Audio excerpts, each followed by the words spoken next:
अब इसके बाद बताते हैं गुण सूत्र क्या होते हैं। गुण सूत्र, इनका नाम सुना है? बताया था एक दिन जब केंद्रक की रचना पढ़ाई थी, तब बताया था कि केंद्रक की रचना में क्या होता है। केंद्रक की, जैसे केंद्रक है कोशिका के भीतर, तो किसके भीतर तो केंद्रक द्रव्य भरा होता है और इसमें कुछ धागे जैसी रचनाएं खूब सारी पाई जाती हैं, तो देखने में धागे का जाल जैसा पाया जाता है। इसको जाल को क्या कहते हैं? क्रोमैटिन धागे। उनको क्या कहते हैं? क्रोमैटिन धागे। ये पढ़े थे केंद्रक की संरचना में। तो ये क्रोमैटिन धागे जो, ये क्रोमैटिन धागे जो होते हैं, क्रोमैटिन नामक पदार्थ के बने होते हैं। तो ये क्रोमैटिन धागे जो होते हैं वो जब कोशिका विभाजन होना होता है, यानी जब कोशिका को विभाजित होना होता है, कोशिकाओं की संख्या बढ़ानी होती है, तब कोशिकाएं विभाजित करती हैं, अपना विभाजन करती हैं। तो कोशिका विभाजन जब होना होता है तो ये जो क्रोमैटिन धागे होते हैं वो थोड़ा मोटे मोटे हो जाते हैं और अलग अलग दिखाई देने लगते हैं टुकड़ों में। तो ये अलग अलग टुकड़ों में जब दिखाई देने लगते हैं तब इनको हम कहते हैं गुणसूत्र या क्रोमोसोम।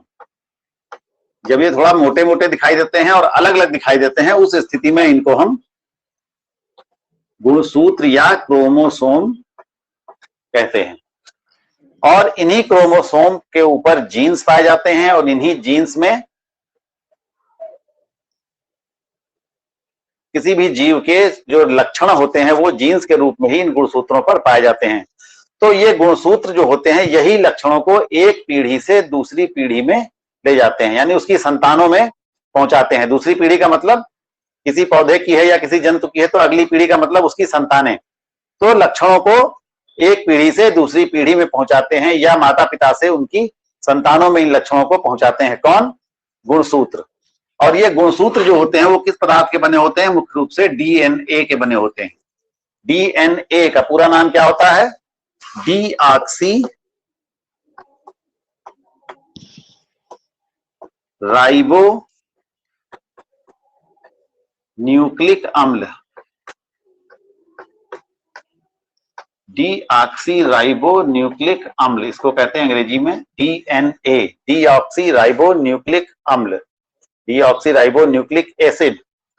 तो ये पदार्थ एक होता है, इस पदार्थ के बने होते हैं कौन? ये गुणसूत्र बने होते हैं। ठीक है। तो ये गुणसूत्र क्या कार्य करते हैं? ये आनुवंशिक लक्षणों को एक पीढ़ी से दूसरी पीढ़ी में पहुंचाने का कार्य करते हैं, यानी इन्हीं गुणसूत्रों के द्वारा ही लक्षण एक पीढ़ी से दूसरी पीढ़ी में या माता पिता से उनकी संतानों में जाते हैं। ठीक है। तो अब इसकी रचना कैसी होती है? तो गुणसूत्र जो होते हैं वो सदैव जोड़े में पाए जाते हैं। पहली बात, गुणसूत्र जो होते हैं सदैव जोड़े में होते हैं और प्रत्येक जीव में गुणसूत्रों की संख्या जो होती है वो निश्चित होती है। जैसे मनुष्य में कितने गुणसूत्र पाए जाते हैं? 46, या इसको हम कहते हैं 23 जोड़े, क्योंकि एक जोड़े में कितने होंगे? 2 होंगे। तो कितने जोड़े बन जाएंगे? 23। अगर 46 गुणसूत्र हैं तो हर जोड़े में 2 गुणसूत्र हैं, तो कितने हो जाएंगे जोड़े? कितने जोड़े बन जाएंगे? 46 गुणसूत्र हैं, एक जोड़े में 2 होते हैं, तो कितने जोड़े बनेंगे बताओ? Yes sir. अगर 46 गुणसूत्र हैं और एक जोड़े में 2 गुणसूत्र होते हैं तो कुल कितने जोड़े बनेंगे? 23 जोड़े बनेंगे। Yes sir. एक जोड़े में 2 गुणसूत्र होते हैं तो 23 जोड़े में कितने हो जाएंगे? 46 हो जाएंगे कि नहीं? 23 दूनी 46। Yes sir. तो मनुष्य में जो होते हैं गुणसूत्रों की संख्या क्या होती है? 46 होती है या 23 जोड़े होती है। तो प्रत्येक जीव में, जैसे मटर में होती है 14, यानी 7 जोड़े। मटर के पौधे में कितने होते हैं? 7 जोड़े। तो दुनिया भर में जितने भी मटर के पौधे पाए जाते हैं पूरी दुनिया में, सभी में कितने होंगे? 14 ही होंगे। दुनिया में जितने भी मनुष्य हैं, किसी भी देश के रहने वाले क्यों ना हो, सभी में क्या होगा? कितने गुणसूत्र होंगे? 46 गुणसूत्र होंगे। तो किसी एक जाति के लिए गुणसूत्रों की संख्या जो होती है वो निश्चित होती है, लेकिन अलग अलग जातियों के लिए, अलग अलग जंतुओं के लिए, अलग अलग जीवों के लिए उनकी संख्या जो होती है वो अलग अलग होती है। लेकिन किसी एक ही जाति के जीवों के लिए उनकी संख्या निश्चित होती है। जैसे कुत्ते में जितने भी होते होंगे, तो जितने भी कुत्ते धरती पे हैं सभी में उतने ही होंगे। जितने भी बंदर हैं सभी बंदरों में उनकी संख्या निश्चित होगी, लेकिन मनुष्य और बंदर में अलग अलग होंगे, मनुष्य और कुत्ते में अलग अलग होंगे। दुनिया भर में जितने भी मनुष्य हैं सभी मनुष्यों में गुणसूत्रों की संख्या कितनी होगी? 46 ही होगी। चाहे वो हिंदुस्तान का हो, चाहे पाकिस्तान का हो, चाहे वो अमेरिका का हो, चाहे लंदन का हो, इंग्लैंड का हो, चाहे जापान का हो, चाहे जहां का हो, अगर वो ह्यूमन है, मनुष्य है, तो उसके शरीर में प्रत्येक कोशिका में गुणसूत्रों की संख्या कितनी होगी? 46 ही होगी, कम ज्यादा नहीं हो सकती। अगर कम ज्यादा कभी कभी किसी कारण से कम ज्यादा हो भी जाती है तो क्योंकि गुणसूत्र जो होते हैं वो गुणों के वाहक होते हैं, गुणों को एक पीढ़ी से दूसरी पीढ़ी में पहुंचाते हैं, तो इसलिए उनके शरीर में कुछ विशेष प्रकार के लक्षण उत्पन्न हो जाते हैं आज। तो उनमें जो होता है वो फिर ऐसे व्यक्ति जो होते हैं वो ज्यादा समय तक जीवित नहीं रह पाते हैं, या अगर जीवित भी रहते हैं तो वो नॉर्मल अपना व्यवहार नहीं रख पाते हैं, उनका व्यवहार जो होता है वो नॉर्मल नहीं रहता है, वो अब नॉर्मल हो जाते हैं फिर वो। तो सामान्य रूप से जो होती है संख्या वो कितनी होती है मनुष्य में? 46। मनुष्य में कितने गुणसूत्र पाए जाते हैं? ये प्रश्न बहुत पूछा जाता है। मनुष्य में कितने गुणसूत्र पाए जाते हैं? 46 गुणसूत्र पाए जाते हैं, यानी 23 जोड़े। 23 जोड़े भी याद करो और 46 भी याद करो, क्योंकि जोड़े में अगर पूछा जाएगा तो 23 जोड़े होते हैं, क्योंकि गुणसूत्र जो होते हैं वो कभी अकेले नहीं रहते हैं, हमेशा पेयर बना के रहते हैं, जोड़े में रहते हैं। तो इसलिए 23 जोड़े गुणसूत्र होते हैं। और कुल संख्या अगर पूछी जाए तो कितनी होती है? तो 46 होती है। हाँ, मनुष्य में कुल गुणसूत्र कितने होते हैं? 46 होते हैं, यानी 23 जोड़े गुणसूत्र पाए जाते हैं। ठीक, यस सर। तो इन गुणसूत्रों की संरचना कैसी होती है, बनावट कैसी होती है? ये गुणसूत्र जो होते हैं इनमें बाहर की ओर एक आवरण पाया जाता है, इस आवरण को कहते हैं, ये बना होता है झिल्ली जैसा होता है, इसको कहते हैं पेलिकल। पेलिकल कहते हैं। ठीक, इसके भीतर ये इस तरीके से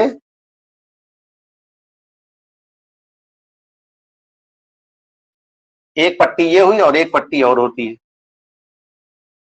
अब कलर होता तो बना देते बढ़िया, अलग अलग दिख जाता कलर चौक होती तो। इस तरीके से ये एक पट्टी जैसी होती है, इनको कहते हैं हम क्रोमोनिमेटा। इसके भीतर दो धागे जैसी रचनाएं होती हैं जो आपस में एक दूसरे के ऊपर ऐठी रहती हैं इस तरीके से, तो इन रचनाओं को कहते हैं क्रोमोनिमेटा। क्रोमोनिमेटा।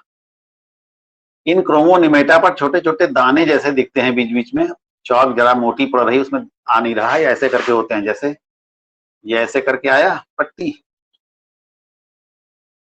तो इसके ऊपर ये ऐसे ऐसे करके दिखाई देता है। पेंसिल से बनाओगे तो सही बन जाएगा। तो ये जो दाने दाने जैसे दिखते हैं इसके ऊपर, इनको कहते हैं हम क्रोमोमियर्स। इनको कहते हैं क्रोमोमियर्स।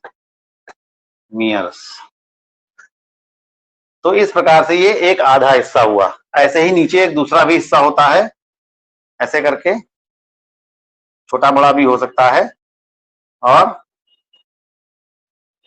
इस तरीके से करके, और ये दोनों पट्टियां जो होती हैं आपस में बीच में जुड़ जाती हैं। यहां पर एक गांठ जैसी दिखती है।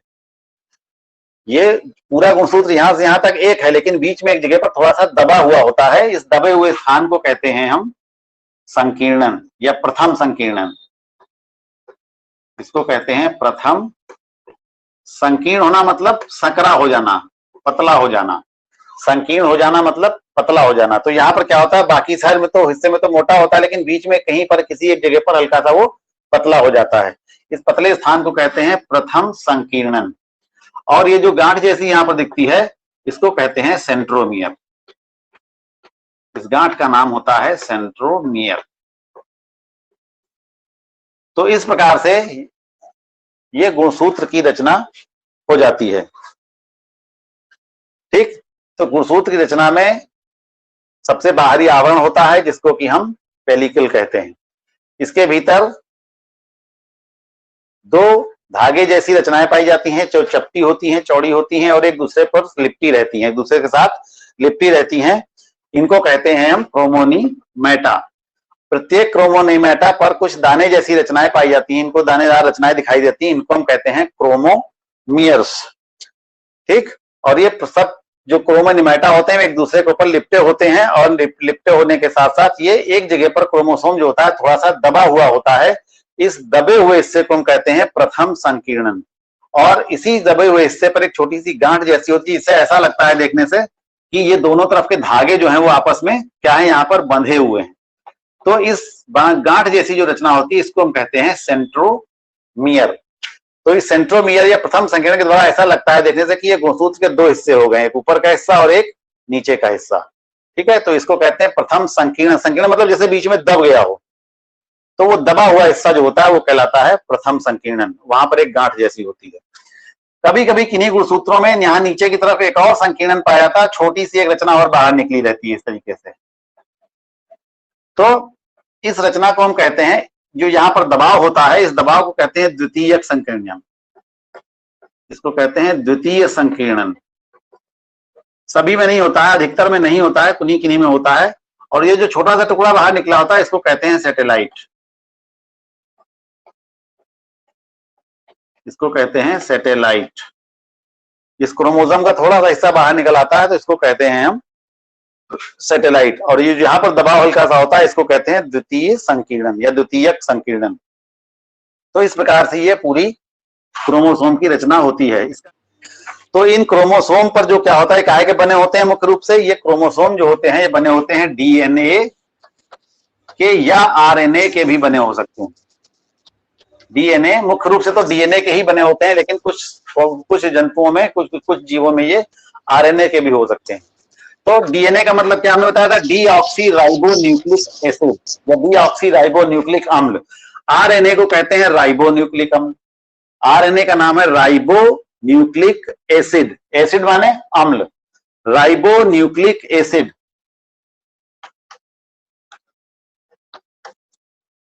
राइबो न्यूक्लिक अम्ल, एसिड माने अम्ल। और अगर डीएनए का लाना तो इस राइबो के पहले डीऑक्सी शब्द जोड़ दो, तो डीऑक्सी राइबो न्यूक्लिक अम्ल डीएनए हो गया, राइबो न्यूक्लिक अम्ल आरएनए हो गया। तो दो प्रकार के न्यूक्लिक अम्ल केंद्रक में पाए जाते हैं। केंद्रक में पाए जाते हैं अम्ल ये, इनको इसीलिए कहते हैं न्यूक्लिक अम्ल, क्योंकि केंद्रक को अंग्रेजी में कहते हैं न्यूक्लियस। केंद्रक को अंग्रेजी में क्या कहते हैं, न्यूक्लियस। इसीलिए इसके भीतर पाए जाने वाले जो अम्ल होते हैं इनको कहते हैं न्यूक्लिक अम्ल। और न्यूक्लिक अम्ल के साथ शर्करा भी जुड़ी होती है तो उसको हम राइबो न्यूक्लिक अम्ल कहते हैं। और शर्करा का प्रकार जो डीऑक्सी टाइप का होता है, ये सब तुम बाद में पढ़ोगे, तो उसको डीऑक्सी राइबो न्यूक्लिक अम्ल कहते हैं। तो ये न्यूक्लिक अम्ल जो होते हैं दो प्रकार के होते हैं। तो ये जो गुणसूत्र जो होते हैं वो डीएनए के बने होते हैं, तथा इनमें हिस्टोन प्रोटीन होती है एक प्रकार की, एक विशेष प्रकार की प्रोटीन भी इनके साथ जुड़ी होती है, इसको कहते हैं हिस्टोन प्रोटीन। ये सब नाम याद करो, इनका मतलब तुम अभी नहीं समझ पाओगे इतना, फिर याद कर लो केवल बस। हिस्टोन प्रोटीन, तो न्यूक्लिक अम्ल और हिस्टोन प्रोटीन के ये बने होते हैं। न्यूक्लिक अम्ल तथा हिस्टोन प्रोटीन से मिलकर के ये बने होते हैं। और इन दोनों की व्यवस्था जो इसके भीतर होती है वो बहुत ही कॉम्प्लेक्स होती है, बहुत ही जटिल होती है। अभी तुमको इतनी आसानी से समझ में नहीं आएगा, अभी तुमको सब शॉर्ट में बस उसका समझ लेना है कि ऐसे ऐसे इसमें होता है बस। तो अब इनके कार्य क्या होते हैं गुणसूत्रों के, गुणसूत्र के कार्य। अभी हमने तुमको बताया कि गुणसूत्र पे क्या होते हैं, गुणसूत्र में डीएनए पाया जाता है, और डीएनए क्या होते हैं, जीन्स का निर्माण करते हैं। यानी और जीन्स क्या होते हैं, जिन पर लक्षण होते हैं। किसी भी जीव के लक्षण उसके जीन्स के रूप में उसके कोशिकाओं के केंद्रक के भीतर पाए जाते हैं। तुम्हारे शरीर के भी जो भी लक्षण है वो सब कहाँ पाए जाएंगे, वो सब पाए जाएंगे जो तुम्हारे शरीर की कोशिकाएं हैं, उन कोशिकाओं में जो केंद्रक है उस केंद्रक के भीतर जीन्स के रूप में वो सभी लक्षण विद्यमान रहते हैं। उनकी कोडिंग के रूप में, कोड के रूप में वो सब जीन्स पर पाए जाते हैं लक्षणों को। तो जब कोशिका विभाजन होता है तो ये लक्षण जो होते हैं एक कोशिका से दूसरी कोशिका में या एक पीढ़ी से दूसरी पीढ़ी में पहुंचा दिए जाते हैं। प्रजनन के समय क्या होता है कि जब युग्मक कोशिकाएं बनती हैं, शुक्राणु और अंडाणु, तो ये उनमें पहुंच जाते हैं गुणसूत्र, और फिर जब उनका आपस में संयोग होता है तो उसके पश्चात ये अगली नई पीढ़ी बनती है, तो वहां पर ये अगली पीढ़ी में ये लक्षण पहुंच जाते हैं। तो इस प्रकार से जो डीएनए जो होते हैं गुणसूत्र जो होते हैं वो लक्षणों को एक पीढ़ी से दूसरी पीढ़ी में पहुंचाने का कार्य करते हैं। तो पहला काम तो गुणसूत्रों का यही हो गया कि ये लक्षणों आनुवंशिक गुणों के वाहक होते हैं। आनुवंशिक मतलब जो लक्षण एक पीढ़ी से दूसरी पीढ़ी में जाने वाले होते हैं, ऐसे लक्षणों को कहते हैं आनुवंशिक लक्षण। तो आनुवंशिक गुणों के ये वाहक होते हैं और ये डीएनए के बने होते हैं मुख्य रूप से। तो ये डीएनए से ही आरएनए का भी निर्माण करते हैं, क्योंकि आरएनए की भी जरूरत पड़ती है शरीर में। तो आरएनए का भी निर्माण यही डीएनए से ही होता है। और ये क्योंकि इन पर कोड पाए जाते हैं, तो ये कोड जो होते हैं वो प्रोटीन निर्माण के लिए होते हैं। तो लक्षण जो होते हैं वो कोड के रूप में रहते हैं। तो वे विशेष प्रकार के कोडों के द्वारा ही ये तरह तरह की प्रोटीन का निर्माण की भी सूचना इनके पास रहती है कि किस तरह का प्रोटीन शरीर में बनाना है, किस तरह का प्रोटीन नहीं बनाना है। तो इसकी सूचना भी सब इन गुणसूत्रों के पास ही रहती है। तो प्रोटीन के निर्माण में भी ये सहायता करते हैं। प्रोटीन का निर्माण कौन करता है? राइबोसोम करते हैं। लेकिन राइबोसोम को प्रोटीन का निर्माण किस तरह से करना है, इसकी सूचना इनको गुणसूत्र से मिलती है। इनकी सूचना इनको गुणसूत्रों से मिलती है, या केंद्र के भीतर से ही ये सूचना आती है कि इस तरह का प्रोटीन राइबोसोम को अब बनाना है। जब वो बन गया तो उसके बाद कहा जाता है दूसरे तरह का प्रोटीन बनाओ। फिर यानी कोई राइबोसोम किसी तरह का प्रोटीन बनाता है, कोई राइबोसोम किसी तरह का प्रोटीन बनाता है। अलग अलग प्रकार के राइबोसोम जो होते हैं वो अलग अलग तरह के प्रोटीन बनाते हैं। और कौन सी प्रोटीन बनाई जानी है, इसकी सूचना जो होती है वो डीएनए के पास ही होती है। तो वहां से वो सूचना लेकर के आते हैं आरएनए के रूप में, और फिर आकर के राइबोसोम को देते हैं और उनको पता चलता है कि उनको ये प्रोटीन बनाना है। तो वो फिर उस तरह का प्रोटीन बनाना शुरू करते हैं। तो इस प्रकार से प्रोटीन के अणुओं के निर्माण की सूचना भी डीएनए के भीतर ही रहती है, यानी ये प्रोटीन निर्माण में भी सहायता करते हैं। तो ये सब जो होते हैं ये गुणसूत्रों के कार्य होते हैं इनका। लेकिन इनका जो प्राथमिक कार्य है वो है आनुवंशिक गुणों को एक पीढ़ी से दूसरी पीढ़ी में पहुंचाना, या माता पिता से लक्षणों को उनके संतानों तक पहुंचाने का काम जो है ये गुणसूत्र या क्रोमोसोम करते हैं। ठीक है। उसके बाद एक प्रश्न आया था एटीपी और एडीपी के बारे में कुछ बात की थी। तो एटीपी और एडीपी का पूरा नाम क्या होता है? एटीपी का पूरा नाम होता है एडिनोसिन ट्राइफॉस्फेट। Adenosine triphosphate. और एडीपी का पूरा नाम होता है एडिनोसिन डाइफॉस्फेट। Adenosine diphosphate. जब माइटोकॉन्ड्रिया पढ़ाया था तो उसमें बताया था कि जो ऊर्जा होती है वो एटीपी के रूप में इकट्ठा कर ली जाती है। तो ये एटीपी क्या चीज होती है? Adenosine triphosphate. और एडीपी क्या होता है? पहले ये एडीपी के रूप में रहता है, जब वही ऊर्जा को इस्तेमाल करके ये एक फॉस्फेट अपने में और जोड़ लेते हैं तो एटीपी बन जाते हैं। डाई माने दो फॉस्फेट, डाई फॉस्फेट का मतलब दो फॉस्फेट, और ट्राई का मतलब तीन फॉस्फेट। ट्राई माने तीन, डाई माने दो। तो जब पहले इसके पास दो फॉस्फेट होते हैं, लेकिन जब उसको ऊर्जा मिलती है तो उस ऊर्जा का इस्तेमाल करके ये अपने आप अपने में एक फॉस्फेट और जोड़ लेता है, तब ये बन जाता है एडिनोसिन ट्राइफॉस्फेट। और जब ऊर्जा की जरूरत होती है तो वही फॉस्फेट फिर से निकल जाता है, और जिस ऊर्जा का इस्तेमाल करके ये फॉस्फेट जुड़ा था वो ऊर्जा मुक्त हो जाती है, उसी ऊर्जा का इस्तेमाल हम फिर से कर लेते हैं। तो इस प्रकार से एटीपी से एडीपी बनता जाता है, और एटीपी से एडीपी और एडीपी से एटीपी, ये दोनों एक दूसरे में कन्वर्ट होते रहते हैं हर समय। कहीं पर एटीपी बन रहे होते हैं, कहीं एडीपी बन रहे होते हैं, तो दोनों काम साथ साथ चलते रहते हैं। तो एटीपी और एडीपी का पूरा नाम क्या क्या होता है? एटीपी का नाम होता है एडिनोसिन ट्राइफॉस्फेट और एडिनोसिन डाइफॉस्फेट। डाई शब्द पे ध्यान देना, क्योंकि हमने देखा अक्सर बच्चे लिखेंगे, क्योंकि उसको ट्राई लिखते हैं तो इसको ड्राई लिख देते हैं। ये ड्राई नहीं लिखा जाएगा, यहां पर रा नहीं लगाई जाएगी, इसको केवल डाई लिखा जाएगा, डाई। लेकिन ट्राई लिखते समय यहां पर टा में रा लगाई जाएगी।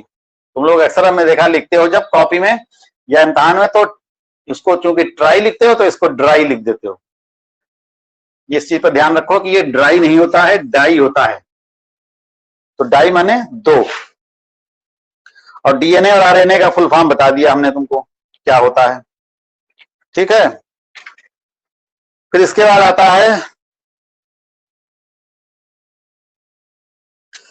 अगर कोशिका झिल्ली फट जाए, कोशिका जो कोशिका कला होती है अगर वो फट जाए तो क्या होगा? ये कोई कोशिका है, इसकी बाहरी जो झिल्ली होती है इसको क्या कहते हैं? कोशिका झिल्ली कहते हैं। इसके भीतर क्या भरा होता है? सब जीव द्रव्य भरा रहता है। कोशिका द्रव्य होगा, केंद्रक होगा, राइबोसोम होंगे, लाइसोसोम होंगे, गोल्जी बॉडी होगी, एंडोप्लाज्मिक रेटिकुलम होगी, माइटोकॉन्ड्रिया होंगे, ये सब चीजें होंगी इसके भीतर। कोशिका के भीतर तरह तरह की चीजें सब होंगी। अगर ये झिल्ली फट जाए तो क्या होगा? बताओ, कोई लड़का बताओ। अगर ये कोशिका कला जो होती है, प्लाज्मा झिल्ली जो होती है बाहर वाली, कोशिका झिल्ली या कोशिका कला जो होती है, अगर ये फट जाए तो क्या होगा? कोशिका कला क्या होगा? पता नहीं क्यों क्यों नहीं पता है? सर, ये सब बिखर जाएंगे, इधर उधर हो जाएंगे। ये सब क्या होगा? बिखर जाएगा। क्या सब बिखर जाएगा? ये सब क्या सब बिखर जाएगा? सर, अंदर के पदार्थ, अंदर के पदार्थ में क्या क्या? अंदर का द्रव जो है वो, और जो कोशिकांग पाए जाते हैं वो, ये सब क्या होंगे? बिखर जाएंगे। तो बिखर जाने से क्या होगा? बिखर जाने से क्या परिणाम होगा? क्या फर्क पड़ेगा कोशिका पर? बताओ। पता नहीं सर। अरे अभी ये कोशिका कैसी है? कोशिका शब्द तुम इस्तेमाल कर रहे हो, कोशिका के भीतर सब कुछ है, जीव द्रव है, तो ये कोशिका कैसी है? जिंदा है। Yes sir. झिल्ली फट जाएगी, सब चीजें बिखर जाएंगी, फैल जाएंगी, तो क्या होगा? मर जाएगी सर। मर जाएगी, कोशिका मर जाएगी, और कोशिका की मृत्यु हो जाएगी। कोशिका जो होगी वो मृत हो जाएगी। अभी तो वो जीवित है, लेकिन इसकी झिल्ली फाड़ दो तो क्या होगा? ये मृत हो जाएगी, क्योंकि ये सब कोशिकाएं इधर उधर बिखर जाएंगे, तो फैल जाएंगे इधर उधर, तो सब उनका कोई अस्तित्व ही नहीं रह जाएगा, जो काम ही नहीं कर पाएंगे ठीक से। जब तक वो कोशिका के भीतर हैं तब तक वो काम कर रहे हैं, कोशिका के बाहर निकल के आ जाएंगे तो फिर सब इधर उधर फैल जाएंगे सब। तो इसलिए क्या होगा? वो कोशिका मृत हो जाएगी, कोशिका का संगठन ही नष्ट हो जाएगा, और कोशिका जो होगी वो मृत हो जाएगी। तुमने देखा है कि जब टमाटर या हरी मिर्च पहले तो हरे रंग की होती है, टमाटर के जब फल निकलता है तो किस रंग का होता है? हरे रंग का सर। देखा है टमाटर? Yes sir. पौधे में लगे हुए टमाटर देखे हैं? जो कच्चे टमाटर होते हैं किस रंग के होते हैं? हरे रंग के सर। हरे रंग के। या जो कच्ची मिर्च होती है वो किस रंग की होती है? हरे रंग की होती है। जब पकते हैं तब क्या होता है? ये सर लाल हो जाते हैं। लाल हो जाते हैं। क्यों लाल हो जाते हैं?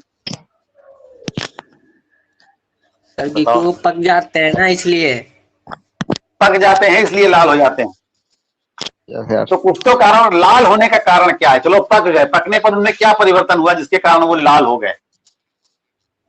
हमने तुमको बताया था किसी पदार्थ में जो रंग होते हैं, पौधों में, पत्तियों में, फूलों में, फलों में, रंग किस कारण से होते हैं? किस कारण से ये रंगीन दिखाई देते हैं हमको? है? वो दिखाई देते हैं हमको वर्णी लवक के कारण। यस सर, वर्णिक लवक। क्योंकि उसमें वर्णी लवक, या इसको अंग्रेजी में कहते हैं क्रोमोप्लास्ट। क्रोमोप्लास्ट पाए जाते हैं, इनकी वजह से इनमें रंग होता है। और ये जब जो हरे चीजें होती है उनमें क्या चीज होती है? उसमें होता है हरित लवक। जो चीजें हरे रंग की दिखती है हमें पौधों में, उनमें क्या चीज होती है? हरित लवक। या क्या चीज होता है? क्लोरोप्लास्ट होता है। क्लोरोप्लास्ट होता है। तो जब टमाटर पहले हरे रंग का था तो उसमें कौन सी चीज थी? हरित लवक था। तो यही हरित लवक जो होता है बाद में किसमें बदल जाता है? वर्णिक लवक, वर्णी लवक में बदल जाता है। और वर्णी लवक तरह तरह के रंग के होते हैं, तो लेकिन टमाटर में ये विशेषता होती है कि टमाटर पकने पर लाल हो जाते हैं। हरी मिर्च होती है वो लाल हो जाती है, कुछ हरी, कुछ शिमला मिर्च ऐसी होती है वो पकने पर पीली हो जाती है। देखा है ना? और पीले रंग की भी शिमला मिर्च आती है, देखा तुमने? या फल जो होते हैं पौधों के फल जो होते हैं वो भी पकने पर अलग अलग रंग, और आम जब पक जाता है तो पीला पीला हो जाता है कि नहीं? बैंगन जो होता है वो नीले रंग का होता है, बैंगन का फल हरे रंग का भी होता है, बैंगन सफेद रंग का भी होता है। तो अलग अलग ये सब क्यों होते हैं? वर्णी लवक का। यानी हरित लवक जो होता है वो जो पहले रंग है वो उसका ओरिजिनल रंग है, हरा रंग है। पहले शुरुआत में ज्यादातर कच्चे फल जो होते हैं हरे होते हैं, लेकिन जब पकते हैं तो उनका रंग बदल जाता है। तो जिस रंग में भी बदले उसमें क्या क्रिया होगी कि हरित लवक जो होता है वो वर्णी लवक में बदल जाता है। इस वजह से उनका रंग बदल जाता है पकने पर। तो पकने पर फलों का रंग क्यों बदल जाता है? क्योंकि हरित लवक जो होता है वो वर्णी लवक में बदल जाता है। क्लोरोप्लास्ट जो होता है वो क्रोमोप्लास्ट में बदल जाता है, इसलिए उनका रंग जो होता है वो बदल जाता है। तो टमाटर और मिर्च जो है इसीलिए पकने पर लाल रंग के हो जाते हैं। ठीक, पता है। अब एक बात आती है कि पादप कोशिका और जंतु कोशिका में क्या क्या अंतर होते हैं। पादप कोशिका और जंतु कोशिका में क्या क्या अंतर होते हैं। तो सबसे पहला अंतर क्या होगा पादप कोशिका और जंतु कोशिका में, बताओ।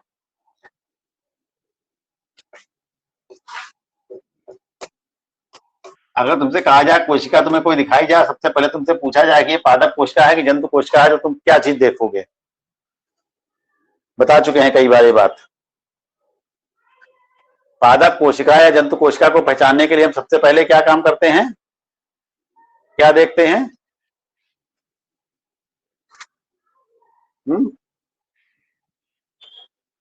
बताओ। जो सबसे खास अंतर होता है पौधों और जंतुओं की कोशिकाओं में, वो क्या होता है?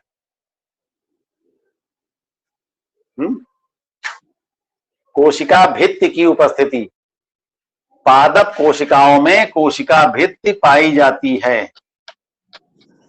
जो कोशिका कला के बाहर चारों ओर एक मजबूत आवरण होता है उसको कहते हैं कोशिका भित्ति, सेल वॉल। ये केवल पौधों की कोशिकाओं में पाई जाती है, जंतुओं की कोशिकाओं में कोशिका भित्ति नहीं पाई जाती। कोशिका भित्ति क्या होगी? नहीं पाई जाती। पौधों की कोशिकाओं में कोशिका भित्ति पाई जाती है और जंतुओं की कोशिकाओं में कोशिका भित्ति नहीं पाई जाती। और ये कोशिका भित्ति काहे की बनी होती है? सेल्यूलोज नामक पदार्थ की बनी होती है। याद करो, ये सब एक एक नंबर के प्रश्न छोटे छोटे ऐसे ही आते हैं। कोशिका भित्ति किस पदार्थ की बनी होती है? सेल्यूलोज नामक पदार्थ की बनी होती है। दूसरा सबसे बड़ा अंतर क्या होता है कि जो पौधों की कोशिका होती है उसमें रिक्तिका बहुत बड़ी होती है। एक या दो रिक्तिकाएं बहुत बड़ी बड़ी होती हैं। सामान्य रूप से तो एक ही होती, लेकिन कुछ पौधों कहीं किसी किसी कोशिका में दो भी हो सकती हैं। लेकिन ये रिक्तिकाएं बड़ी होंगी, इतनी बड़ी होंगी कि अंदर की सारी जगह लगभग रिक्तिका घेर लेती। जीवद्रव्य जो होता है किनारों पर सिमट जाता है, ज्यादातर भाग जो होता है वो रिक्तिका घेर लेती है। तो पौधों की कोशिकाओं में पाई जाने वाली रिक्तिकाएं एक या अधिकतम दो होंगी और बड़ी रिक्तिकाएं होती हैं, जबकि जंतुओं की कोशिका में रिक्तिका होती ही नहीं, या अगर होती भी हैं तो बहुत छोटी छोटी कुछ रिक्तिकाएं होती हैं। तो दूसरा अंतर क्या हुआ? रिक्तिका बड़ी होती है और इसमें रिक्तिका नहीं पाई जाती। रिक्तिका नहीं होती है, और यदि होती भी है तो बहुत छोटी होती है, बहुत छोटी छोटी, एक दो तीन होती हैं बस। फिर तीसरी बात कि पौधों की कोशिकाओं में पढ़ाते समय भी बताया था कि तारक काय जो होता है वो नहीं पाया जाता। तारक काय नहीं पाया जाता। पौधों की कोशिकाओं में तारक काय नहीं पाया जाता है, जबकि जंतुओं की कोशिकाओं में तारक काय पाया जाता है। तारक काय उपस्थित। ठीक, तारक काय सेंट्रोमियर के बारे में, सेंट्रोसोम के बारे में बताया था, तो उसको कहते हैं तारक काय। तो तारक काय जो होता है वो पौधों की कोशिकाओं में बिल्कुल नहीं पाया जाता है और जंतुओं की कोशिकाओं में तारक काय पाया जाता है। चौथा, गाल्जी काय जो होता है वो पौधों की कोशिकाओं में बहुत कम पाया जाता है, बहुत कम विकसित होता है। गाल्जी काय क्या होता है? अल्प विकसित। अल्प माने कम। गाल्जी काय जो होता है वो अल्प विकसित होता है और जंतुओं की कोशिकाओं में गाल्जी काय पूर्ण विकसित होता है। गाल्जी काय पूर्ण विकसित।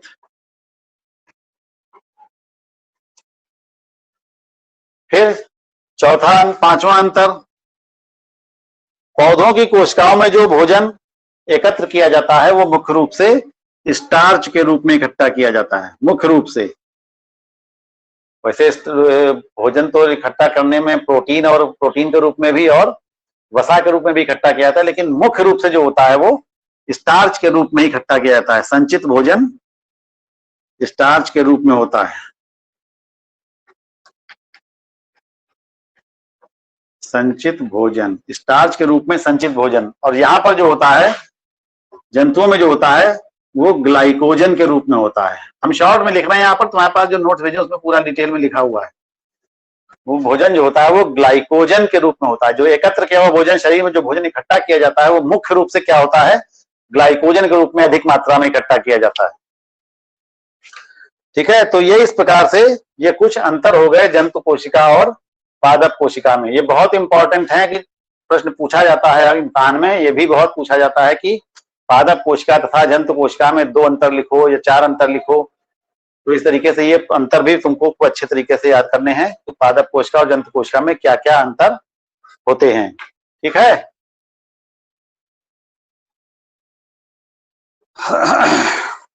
चलो फिर अब आज के बाद ये चैप्टर खत्म हो गया। अब इसके बाद फिर नया चैप्टर शुरू करेंगे और इस चैप्टर में जो कुछ भी अधूरा रह गया उसको जल्दी से अपना सब काम पूरा करो और लिखो। ठीक है, चलो फिर अब आज इतना ही। आज के बाद ये चैप्टर समाप्त। Okay, bye bye.